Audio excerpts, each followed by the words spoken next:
Oke, Assalamualaikum warahmatullahi wabarakatuh. Salam sehat untuk kita semua. Bagaimana kabarnya? Masih tetap semangat ya, walaupun kita dalam keadaan daring, tetap jaga kesehatan, tetap kita syukuri keadaan yang mengharuskan kita untuk sementara belum bisa bertatap muka. Oke, sebelum mengawali pelajaran daring hari ini, mari kita buka bersama dengan bacaan basmalah lebih dahulu. Bismillahirrahmanirrahim. Semoga apa yang kita kerjakan hari ini mendapatkan ilmu yang bermanfaat untuk kita semua.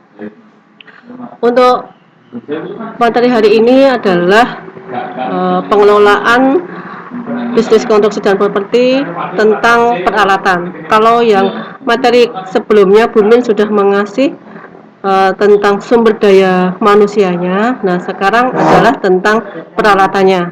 Untuk minggu depan, pertemuan berikutnya kita ke bahan. Nah, sekarang kita ke peralatan. Kenapa sih pengelolaan peralatan itu perlu dibahas? Kenapa? Karena semua saling berkaitan antara sumber daya manusia, peralatan, dan bahan. Sekarang untuk peralatannya ada beberapa kriteria, ada beberapa hal yang perlu diperhatikan. Antara lain adalah sumber daya peralatan, sumber pengadaan peralatan konstruksi, pemilihan alat-alat konstruksi, pengoperasian alat konstruksi, pemilihan alat konstruksi, dan organisasi pengelolaan. Ini adalah materi kita dan akan kita bahas bersama-sama pada pertemuan kita hari ini. Apa yang dimaksud dengan peralatan? Di dalam suatu proyek, peralatan sangat penting dan sangat berperan pada pekerjaan proyek. Sehebat apapun sumber daya manusia, kalau peralatannya pun tidak bisa mengimbangi, maka proyek juga tidak akan berjalan dengan baik.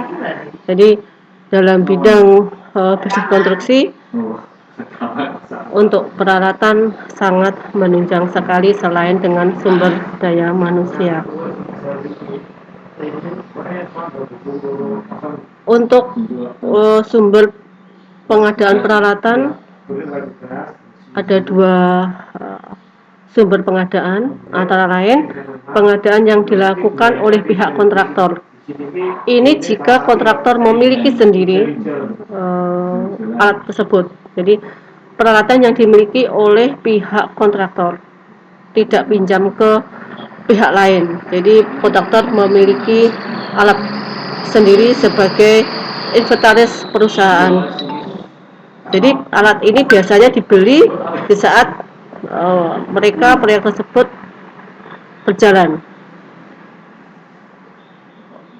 Untuk yang pengadaan yang dilakukan oleh pihak kontraktor ini, selain sebagai inventaris sendiri untuk pihak kontraktor, ini biasa bisa disewakan ke pihak yang lain. Dan yang kedua ada pengadaan yang dilakukan dengan melibatkan pihak luar. Ini yang Bu Min maksud pertama tadi. Jadi misalnya pihak kontraktor tidak memiliki alat, mereka bisa disewa ke pihak yang lain. Nah, yang kedua ini yang dimaksud dengan pengadaan dilakukan melibatkan pihak luar jika kontraktor tidak memiliki alat sendiri. Nah, hal ini dilakukan dengan cara apa? Dengan cara menyewa. Yang ketiga adalah pemilihan alat-alat konstruksi. Dalam menentukan alat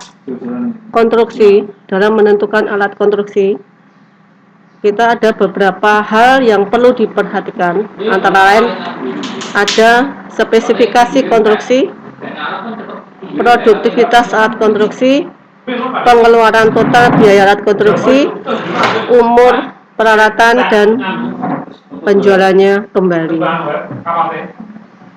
Untuk keempat macam ini yang akan kita bahas. Pertama, spesifikasi alat konstruksi. Spesifikasi alat konstruksi harus melihat kondisi di lapangan sehingga mengetahui alat mana yang dibutuhkan. pertimbangan dalam pemilihan alat konstruksi ini meliputi tentang keadaan tanah di lokasi itu lunak atau keras, atau iklimnya hujan, kering, atau bersalju, dan topografi tanah datar, tanah miring, atau berbukit. Kemudian ada jenis kegiatan, itu ada pengerjaan tanahnya, saluran pengangkatan, cara mengangkutnya, dan lain sebagainya. Kemudian ada volume, itu termasuk berat materialnya atau peralatan yang perlu diangkat atau diangkutnya. Kemudian yang B adalah produktivitas alat konstruksi. Pada saat melakukan seleksi peralatan yang akan digunakan, maka perlu dipertimbangkan produktivitas yang dinyatakan dalam satuan tertentu. Misalnya, beberapa unit tanah dapat diangkut per satuan waktu atau satuan berat struktur besi atau baja yang didirikan. Berarti ini harus alat tersebut menyesuaikan. Ini menjaga kemungkinan jika material yang mau diangkut itu tidak bisa diangkut oleh alat yang kita pakai. Jadi harus betul-betul diperhatikan. Kemudian ada pengeluaran total biaya alat konstruksi. Kenapa hal ini ada biayanya harus dihitung? Karena untuk mengetahui dari pembelian alat tersebut, terus biaya operasi dan pemeliharaannya itu dihitung rata-rata investasinya untuk tiap tahun. Biasanya dengan menggunakan rumus I sama dengan P plus B plus A kali S ditambah E dibagi dengan 2. Nah, I itu apa?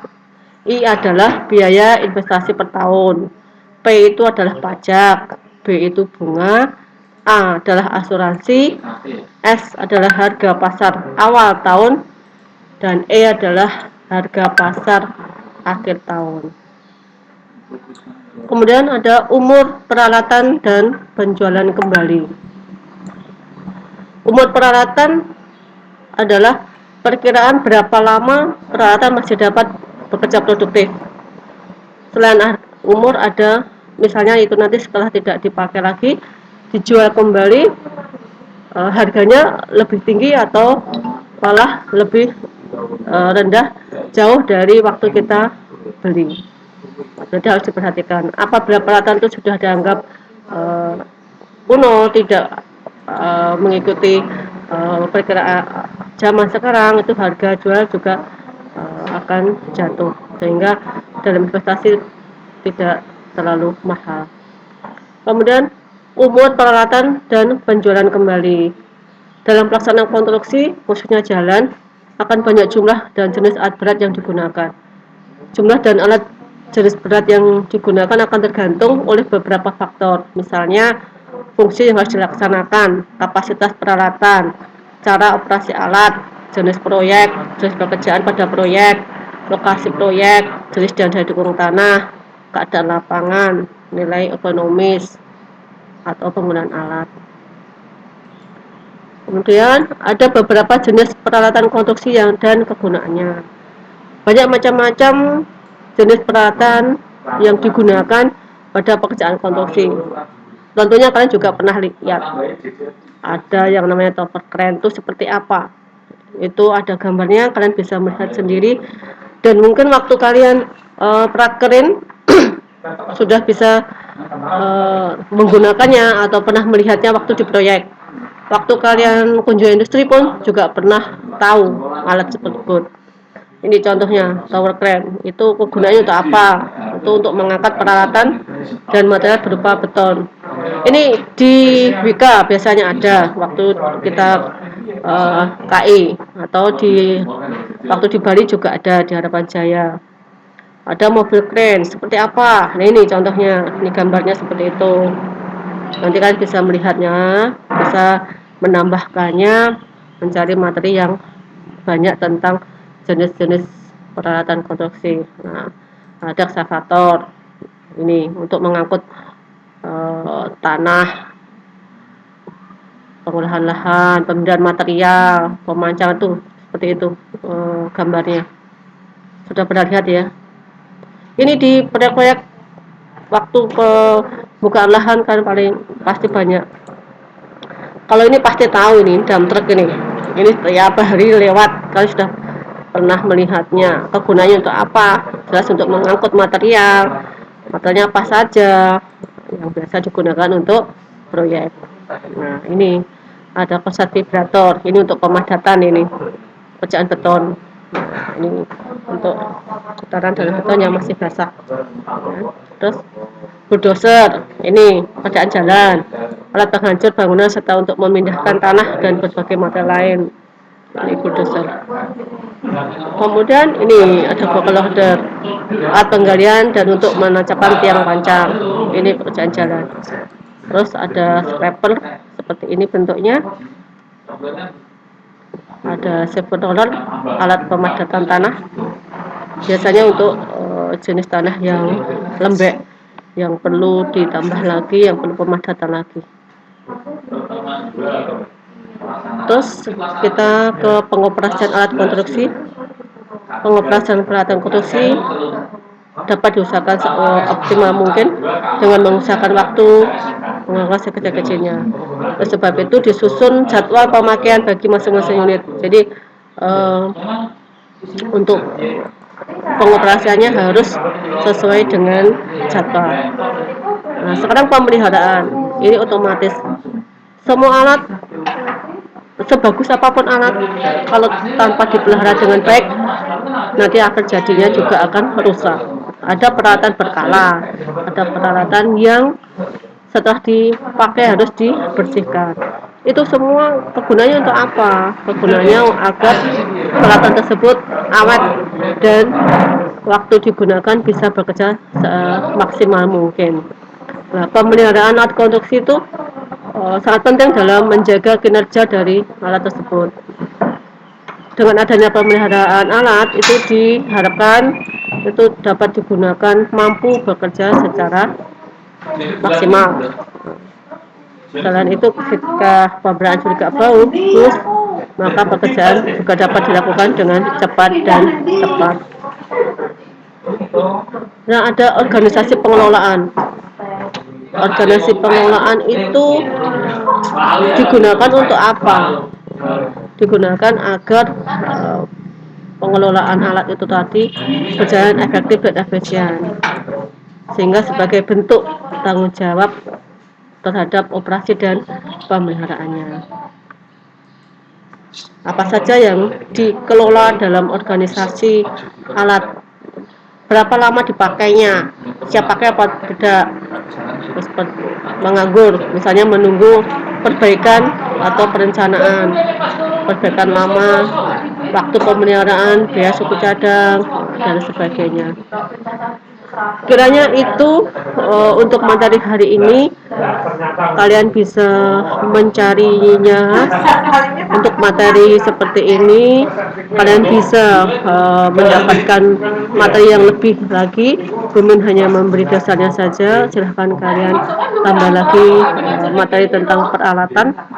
Semoga apa yang Bumin sampaikan pada hari ini bisa menambah ilmu kalian di dalam peralatan konstruksi. Sekian, tetap jaga kesehatan, tetap di rumah saja, jaga kesehatan. Sampai ketemu pada materi bahan di minggu depan untuk pertemuan berikutnya. Oke, salam sehat. Assalamualaikum warahmatullahi wabarakatuh.